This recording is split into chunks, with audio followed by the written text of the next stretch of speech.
Welcome to secret of சமையல். இன்னைக்கு நம்மளோட சேனல்ல நாம பார்க்க போறது ஒரு சூப்பரான புதுமையான ஒரு சிக்கன் ரெசிபி. இது வந்துட்டு ஆரஞ்சு சிக்கன். ஆமாங்க, நம்ம ஆரஞ்சு ஜூஸ் போட்டு தான் வந்து சிக்கன் செய்ய போறோம். எப்போதும் செய்யற சிக்கன்ல இருந்து ரொம்பவே வித்தியாசமா இருக்கும், ரொம்ப டேஸ்டியா இருக்கும். கொஞ்சம் இனிப்பு, கொஞ்சம் புளிப்பு, கொஞ்சம் ஸ்பைசி எல்லாம் கலந்து ஒரு கலவையான ஒரு டேஸ்ட்ல இருக்கும். கண்டிப்பா ட்ரை பண்ணி பார்க்க வேண்டிய ஒரு ரெசிபி. வீடியோக்குள்ள போறதுக்கு முன்னாடி நீங்க என்னோட சேனலுக்கு இப்பதான் முதல் முறையா வரீங்கன்னா வீடியோ கீழே இருக்க சப்ஸ்கிரைப் பட்டனை மறக்காம பிரஸ் பண்ணிக்கோங்க. பக்கத்துல இருக்க நோட்டிபிகேஷன் வெளியும் மறக்காம கிளிக் பண்ணிக்கோங்க. அப்பதான் என்னோட ஃபியூச்சர் நோட்டிபிகேஷன்ஸ் உங்களுக்கு உடனே வந்து சேரும். சரி, வாங்க வீடியோக்குள்ள போலாம். இந்த சூப்பரான டேஸ்டியான ஆரஞ்சு சிக்கன் எப்படி செய்யலாம்னு பார்க்கலாம். ஆரஞ்சு சிக்கனுக்கு நம்ம வந்துட்டு ஆரஞ்சு பழத்துல இருந்து ஜூஸ் எடுத்து வச்சுக்க போறோம். கிட்டத்தட்ட ஒரு 1/2 கப் அளவுக்கு நமக்கு ஜூஸ் தேவைப்படும். நம்ம வீட்டுல ட்ரெடிஷ்னலா நம்ம ஜூஸ் புளியறது வச்சிருப்போம்ல, கையில புளிவோம்ல, அது இருந்துச்சுன்னா அதுல வந்து புளிஞ்சு எடுத்துக்கோங்க. இல்ல ஜூஸர் இருந்துச்சுன்னா நீங்க அதுல புளிஞ்சு எடுத்துக்கலாம். மிக்சியில போட்டு அரைச்சிட்டாதீங்க, கசப்பாயிடும் அப்புறம் அந்த ஜூஸ். அந்த மாதிரி எதுவும் ஜூஸ் புளியறதுக்கு இல்ல அப்படின்னா இந்த மாதிரி ஃபர்ஸ்ட் நம்ம இந்த உளிச்சுக்கலாம். இந்த மாதிரி ஆரஞ்சு பழத்தை உளிச்சுட்டு இந்த மாதிரி ஒரு டீ வடிகட்டி எடுத்துக்கோங்க. ஸ்டீல் வடிகட்டி இருக்கும்ல, அந்த மாதிரி வடிகட்டி எடுத்துக்கலாம். இப்போ இதை வந்துட்டு நம்ம கட் பண்ணி இதுல போட்டு நம்ம பிரஸ் பண்ணி எடுத்தோம்னாலே ஜூஸ்லாம் வந்துடும். இது மாதிரி ஏதாவது வச்சு நசுக்கினீங்கனால வந்துடும், இல்ல கையிலேயே நீங்க பிரஸ் பண்ணி கூட நீங்க இந்த ஜூஸ் வெளில எடுத்துடலாம். இது மாதிரி நல்லா ஜூஸ் எடுத்தாச்சு. இங்க பாருங்க, ஒரு 1/2 பழத்துல இருந்தே இவ்வளவு ஜூஸ் கிடைச்சிருக்கு நமக்கு. இப்ப இது மாதிரியே 2 பழத்துல இருந்தும் நம்ம ஜூஸ் பிழிஞ்சு ஒரு 1/2 கப் அளவுக்கு ஜூஸ் வர மாதிரி நம்ம எடுத்து வச்சுக்கலாம். இப்ப 1/2 கப் அளவுக்கு ஆரஞ்சு பழ ஜூஸ் எடுத்து வச்சிருக்கோம். அதே மாதிரி 1 டேபிள் ஸ்பூன் அளவுக்கு வெள்ளை எள்ளை வந்துட்டு வறுத்து வச்சிருக்கேன். ட்ரையா வறுத்து ரோஸ்ட் பண்ணி வச்சுக்கோங்க. ஒரு மிக்சிங் பவுல் எடுத்துக்கோங்க. இதுல வந்துட்டு ஒரு 2.5 இருந்து 3 டேபிள் ஸ்பூன் அளவுக்கு கார்ன்ஃபிளவர் சேர்த்திக்கலாம். ஒரு 1.5 டேபிள் ஸ்பூன் அளவுக்கு மைதா மாவு. இதுல ஒரு 1/2 டீஸ்பூன் அளவுக்கு சில்லி பிளேக்ஸ் சேர்த்திக்கோங்க. இந்த பேட்டருக்கு தேவையான அளவுக்கு உப்பு சேர்த்திக்கலாம். ஒரு 1/4 டீஸ்பூன் அளவுக்கு சேர்த்திக்கலாம். ஒரு முட்டையோட வெள்ளைக்கரு மட்டும் சேர்த்திக்கோங்க. இப்ப இதை வந்துட்டு நல்லா மிக்ஸ் பண்ணிக்கலாம். கொஞ்சமா தண்ணி சேர்த்து இதை வந்துட்டு ஒரு பேட்டர் மாதிரி நம்ம மிக்ஸ் பண்ணிக்க போறோம். இந்த மாதிரி ஒரு கன்சிஸ்டன்சில இதை வந்துட்டு மிக்ஸ் பண்ணிக்கோங்க. இப்போ வந்துட்டு நான் ஒரு 150 கிராம் அளவுக்கு சிக்கனை வந்துட்டு பைட் சைஸ் பீசஸா வெட்டி வச்சிருக்கிறேன். இந்த மாதிரி கொஞ்சம் குட்டி குட்டி பீசஸா இந்த பைட் சைஸ் சிக்கன் பீசஸா இதுல சேர்த்திக்கலாம். இந்த சிக்கனையும் இதோட சேர்த்து நல்லா மிக்ஸ் பண்ணிடுங்க. இதை வந்துட்டு மேரினேட் பண்ணணும்லாம் அவசியம் இல்லை, நேரடியாக நம்ம வந்துட்டு இப்போ பொரிச்சு எடுத்துட போறோம். இப்போ நல்லா மிக்ஸ் பண்ணி வச்சாச்சு. இப்போ டீப் ஃப்ரை பண்றதுக்கு எண்ணெய் சுட வச்சிருக்கேன். இப்போ நம்ம ரெடி பண்ணி வச்சிருக்கேன் இந்த சிக்கனை வந்துட்டு நல்லா ஒரு தடவை மிக்ஸ் பண்ணி விட்டு நம்ம இந்த எண்ணெயில போட்டுடலாம்.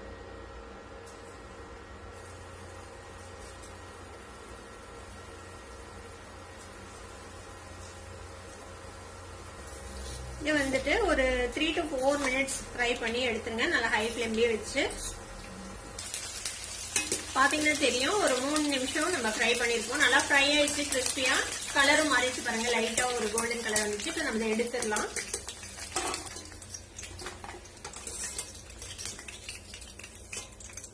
இது மாதிரி நம்ம எல்லா சிக்கனையும் கிறிஸ்பியா பொரிச்சு எடுத்துக்கலாம். ஒரு வடைச்சட்டி அடுப்புல வச்சிருக்கேன். ஒரு 1.5 டேபிள் ஸ்பூன் அளவுக்கு எண்ணெய் விட்டு வச்சிருக்கேன். கொஞ்சமா இஞ்சி அந்த மாதிரி ஃபைனா சாப் பண்ணி வச்சுக்கோங்க. ஒரு 2.5 டேபிள் ஸ்பூன் அளவுக்கு பூண்டு, அதையும் இந்த மாதிரி ஃபைனா சாப் பண்ணி வச்சுக்கலாம். 2 பச்சை மிளகாவை பொடியா நறுக்கி வச்சிருக்கேன். எண்ணெய் சூடாயிடுச்சு. இதுல வந்துட்டு நம்ம இந்த இஞ்சி சேர்த்திக்கலாம். கூடவே இந்த பூண்டு, பச்சை மிளகாய் அதையும் சேர்த்திக்கோங்க. பூண்டு, பச்சை மிளகாய் லேசா வதங்கி நல்ல ஒரு மனம் வரும்ல, வதங்கின மனம். அந்த டைம்ல நம்ம எடுத்து வச்சிருக்கிறேன் இந்த ஆரஞ்சு சேர்த்திக்கலாம். 1/2 கப் ஆரஞ்சு. கூடவே ஸ்பைஸ்க்காக ஒரு 1/2 டீஸ்பூன் சில்லி பிளேக்ஸ் சேர்த்திக்கலாம். கூட ஒரு டீஸ்பூன் சுகர் சேர்த்திக்கோங்க. இந்த சாஸுக்கு தேவையான உப்பு சேர்த்திக்கலாம். ஒரு நிமிஷம் இது இப்படியே கொதிக்க விடுங்க. இந்த பூண்டு, இஞ்சி அதோட பிளேவர்லாம் இந்த ஆரஞ்சு ஜூஸ்ல வந்துட்டு இறங்கட்டும். நல்லா கொதிச்சிச்சு, கொஞ்சம் திக்காயிச்சு பாருங்க நம்ம ஊத்தின ஆரஞ்சு ஜூஸ். இப்போ இது கூட நான் ஒரு டீஸ்பூன் அளவுக்கு கார்ன்ஃபிளவரை தண்ணி விட்டு நல்லா கரைச்சி வச்சிருக்கிறேன். நல்லா மிக்ஸ் பண்ணிட்டு இந்த கார்ன்ஃபிளவர் கலவையை இதுல ஊத்திடலாம். இது கூட கொஞ்சமா வினிகர் சேர்த்திக்கலாம். ஒரு 1/2 டீஸ்பூன் அளவுக்கு வினிகர் சேர்த்திக்கலாம். ஆரஞ்சு ஜூஸோட இனிப்பு, அதோட புளிப்பு அது பொறுத்து நீங்க வினிகர், சுகர்லாம் சேர்த்திக்கலாம். நல்லா திக்காயிச்சு பாருங்க இந்த சாஸ். இப்போ நம்ம ஃப்ரை பண்ணி வச்சிருக்கிறேன் இந்த சிக்கன் சேர்த்திக்கலாம். அதுல இந்த சிக்கன் சேர்த்து நல்லா டாஸ் பண்ணிக்கலாம். அதுல இதுக்கு மேல கொஞ்சமா கொத்தமல்லி தழை ஃபைனா சாப் பண்ணி வச்சுட்டு சேர்த்திக்கலாம். நீங்க கொத்தமல்லி தழை ஆட் பண்ணலாம், இல்லைன்னா ஸ்ப்ரிங் ஆனியன் சேர்த்திக்கோங்க. இதையும் சேர்த்தியோட நல்லா மிக்ஸ் பண்ணி வச்சுக்கலாம். இது கூடவே நம்ம ரோஸ்ட் பண்ணி வச்சிருக்கிற அந்த 1 டேபிள் ஸ்பூன் அளவுக்கு வெள்ளை எள்ளு இருக்குல்ல, அதையும் சேர்த்திக்கலாம். இன்னும் கொஞ்சம் ஸ்பைஸ் தேவை அப்படின்னு நினைச்சீங்கன்னா இன்னும் கொஞ்சம் சில்லி ஃபிளேக்ஸ் சேர்த்துக்கலாம். இன்னொரு 1/4 டீஸ்பூன் சில்லி ஃபிளேக்ஸ் சேர்த்திருக்கேன். அதுல மிக்ஸ் பண்ணி விட்டுலாம். அதை அவ்வளவுதான், நம்மளோட சூப்பரான ஆரஞ்சு சிக்கன் இப்போ ரெடி ஆயிடுச்சு. இதை சுட சுட நம்ம பிளேட்ல சர்வ் பண்ணிட வேண்டியதுதான்.